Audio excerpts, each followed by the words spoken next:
Very interesting. Mambo mengine ni ya kushangaza sana. When I hear the history of the church in England, wakati ninaposikia hadithi za kanisa kule Ulaya, it became like a museum. Inakaa kama museum. We cannot let the church in Kenya become a museum. Hatuwezi kuachia kanisa la Yesu kuwa kama museum.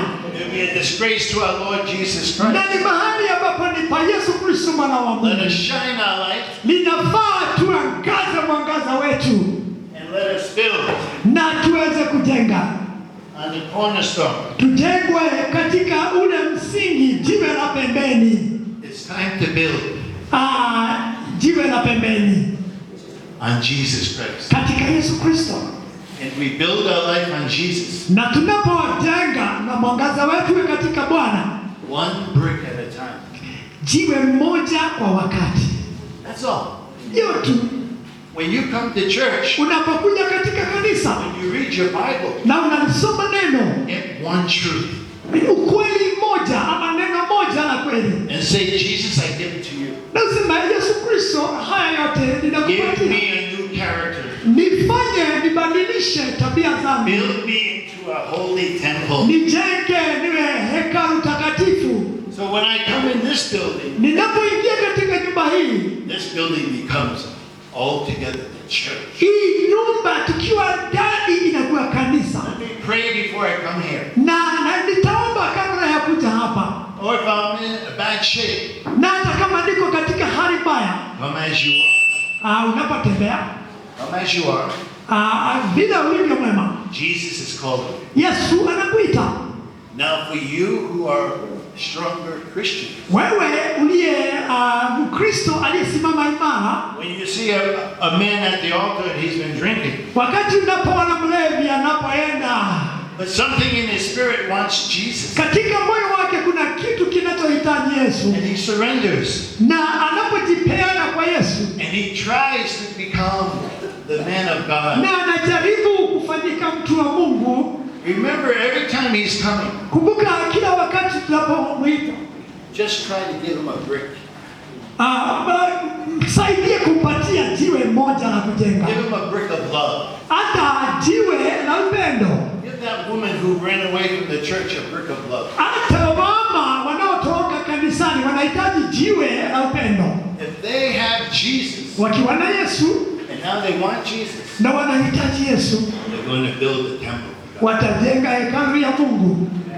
So when you have your quiet time, unapokuwa na wakati wako wa utulivu in the morning when you read, asubuhi unapolisoma neno, say, Father, transform me. Mwambie Bwana nibadilishe. Let your light shine through me. Wacha nguvu yako iangaze ndani yangu.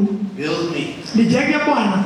You remember that when Jesus talked about the Pharisees? Unakumbuka wakati Yesu Kristo aliongea na watu wa He said they Mafarisayo? look so beautiful. Akasema waonekana maridadi sana. In robes. Na wako na zile kanzu zao All the mrefu. people come to admire them. Na watu wote wanawatamani. They're spiritual leaders. Wale viongozi wa kiroho. But Jesus could see the heart. Lakini Yesu Kristo alitazama ndani ya mioyo yao. He says, hypocrite. Akasema umesahau. There's nothing inside you. Hakuna kitu ndani yako. He says you are a whitewashed tomb. Akasema ninyi kama kaburi iliyopakwa rangi nyeupe. We have to check ourselves today. Are we a whitewashed tomb? Ni lazima tujichunguze tusiwe kama kaburi lililopakwa rangi nyeupe. You know, a tomb is pretty bad. Kaburi ni kitu mbaya. In Egypt, they put Pharaoh in a tomb. Kula Misri waliweka Farao katika kaburi. That means you're dead. Kwa maana umekufa. Jesus said it's inside. Yesu anasema ni ndani. We don't need to be a tomb. Hatufai kuwa kaburi. And today, na leo, there's many people coming to church. Kuna watu wengi sana wanaokuja kanisani. And I know you're trapped. Na ninajua You're trapped. Najua umetekwa. Yaani umefungwa. You might say Bwana Safiwe. Na unaweza kusema madhambi ya washo. But there's a sin that has bound you. Lakini kuna dhambi ambayo imekufunga. You might say everything's okay. Unaweza sema mambo yote yako sawa. But you don't have the freedom in God. Lakini hauna ule uhuru. Today Jesus is is calling you. Leo Yesu Kristo anakuita. Whatever sin it is, Haijalishi aina ya whatever dhambi, situation. haijalishi hayo iliyo katika hali mbaya gani. When Jesus called Lazarus from the dead, Yesu alipomwita Lazaro kutoka he mautini, said, Lazarus, come out. akamwambia Lazaro, toka. Come out. Akamwambia toka. And now we're saying to each other, Na sasa tunaambiana wenyewe kwa wenyewe, don't let any sin keep you down. usiache dhambi yoyote ikupatie shaka. Don't let any sin hide your light. Usiwachilie dhambi yoyote isuie mwangaza God wako. knows everything.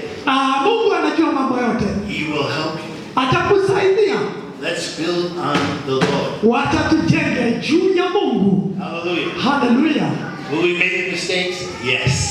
Tunafanya makosa ndio, But He's the God of grace. lakini ni Mungu aliyejawa na And then neema. when we come in here, Na tunapokuja mahali hapa, everybody becomes the church of Jesus. kila mmoja wetu anakuwa ni hekalu ya Kristo. Because these walls cannot pray for me. Kwa maana kuta hizi haziwezi kuniombea. These walls can't feed me. Hizi kuta haziwezi kunilisha. If I have an issue, these walls can't do much for me. Hakuna mambo mengi zinaweza kunifanyia. But when we come together, Lakini tunapokuwa pamoja, you can pray for me. wewe utaniombea. You can share with me. Wewe unaweza kushiriki neno na mimi. That's how the early church lived. Hivyo ndivyo kanisa la awali lilikuwa. They never had a building this good. Hawakuwa na mijengo mizuri kama hii. They had to run away. Walitoroka. They had to go in secret and meet. Walienda kwa mikutano ya manyumba wakijificha. And now you can see a church down the street. Lakini unapoona kanisa kule You barabarani, can see a church in Limuru unaona kanisa Limuru, saying we are Christians. watu wanasema sisi ni Wakristo. But the early Christians had to run or they'd be killed. Lakini wanasimama na makanisa waliyoyajenga. Has anyone here ever been threatened because you're a Christian and they said we're going to kill you? Na watu ukitokea kwamba watu watasema watakuua, Show me your hand. nionyeshe mkono wako. We have not yet wrestled to the point of blood. Sisi hatujamenyana na dhambi kiwango cha kumwaga damu. We have all the freedom. Tuna ule uhuru wote.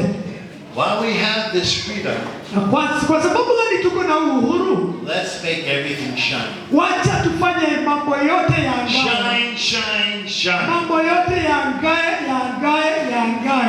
I know you know in the early 2000s when we used to meet people, we would say, Bwana asifiwe. Nakumbuka mwaka wa 2000 tulipokuwa tunakutanika na watu wakati wa COVID.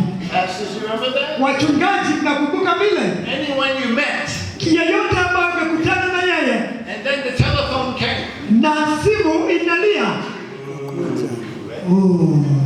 I don't hear everyone on the street anymore saying, Bwana asifiwe. Si kupata mtu asema Bwana You asifiwe. hear Christian music everywhere. Utasikia nyimbo za injili mahali popote ilikuwa hivyo. The Lord was shining, right? Mungu, watu wote walikuwa wanaona Mungu atarudi. Well, you are chosen people. Nyinyi ni watu waliochaguliwa. We are chosen people. Sisi ni taifa We teule. are a royal priesthood. Sisi ni taifa teule. It's time to shine. Ni wakati wa kuangaza mwangaza This wa place, when people hear the singing coming out of this hall, wakati watu wanaposikia sifa kutoka kwa hii hekalu, let them say, I want to be here. wacha watamani kuwa mahali hapa. As I was sitting here, Na nilipokuwa nimekaa pale, I was seeing people next door on the wall. nilikuwa ninaona watu pande ile nyingine kwa ukuta. What's happening there? Ni kitu gani kinaendelea kule? As you live with Jesus Unapoendelea kuishi na Yesu and you walk with His presence. na utembee kwenye uwepo wake. Hallelujah. Haleluya! When you're walking, they should sense the presence of God Unapotembea na kuangaza mwangaza wa Kristo in your temple. katika roho yako. Jesus said, I will draw all men unto you. Yesu Kristo anasema kwamba nitaleta watu wengi kwako. Let Him set you free. Wacha wakuweke huru. As if we've been building on anything else. Tunafanya mjengo wa jambo lingine lolote. You might make a lot of money. Unaweza tengeneza pesa nyingi You sana. might be successful. Unaweza kuwa mtu aliyenawiri sana. That's only good for this life. Hiyo ni nzuri sana kwa maisha haya peke yake. It's the next life that comes. Lakini maisha mengine yanayokuja It's called eternity. ni maisha ya kuishi milele. Hallelujah. Haleluya. If we just seek the kingdom of God first, He will add all this. tukitafuta ufalme wa Mungu kwanza, mali zingine Mungu atatuongezea. If we build on anything less, we're building on sinking sand. Lakini tukijenga kwa njia nyingine, tutakuwa tunajenga kwa mchanga kama huo, nyumba inayoingia and will knock you down. Na haitakamilika na itabomoka. Now the Lord wants us to build in His life. Mungu anataka tujenge msingi wetu katika yeye.